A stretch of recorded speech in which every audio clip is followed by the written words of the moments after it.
እሺ ጋይስ አሁንም የሚገርም አፕዴት አለን።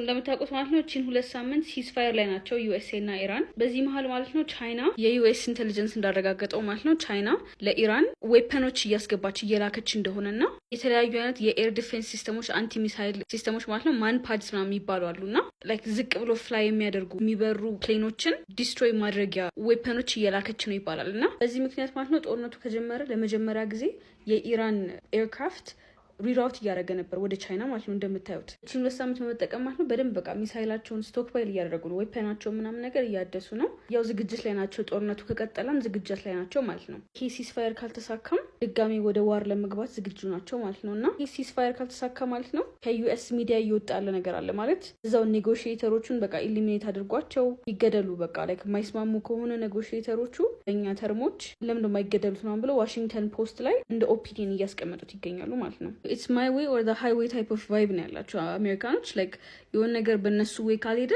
በቃ ትገደላለህ ታይፕ ኦፍ ቫይብ ማለት ነው። ስለዚህ ብዙ ሰው ተስፋ የለውም እዚህ ኔጎሽዬሽን ላይ። እዛም ነው ቻይና ላይክ በዚህ ሰዓት ኢንቮልቭድ የሆነች ያለች ማለት ሲስፋየር ላይ ሆና ትራምፕ 50% ማዕቀብ ጥላለሁ ለኢራን ማንም አይነት ዌፐን ልካለው የሚል ካንትሪ ላይ እየተባለ ራሱ ኢንቮልቭድ እየሆነች ያለችው ማለት አት ኤንድ ኦፍ ዘ ዴይ ባላንስ ኦፍ ፓወር ነው እና በዛ ምክንያት ነው ይባላል። ኦልዞ ላይክ በሰርድ ፓርቲ ነው እያላከች ያለች ማለት እሷ እንደሆነች እንዲታወቅ አትፈልግም፣ ያው ዳይሬክት ኮንፍሮንቴሽን ስለማይፈልጉ ማለት ነው። እና አሁን እዚህ ላይ ያሉት ሀሳብ ካላችሁ ኮሜንት ሴክሽን አስቀምጡት።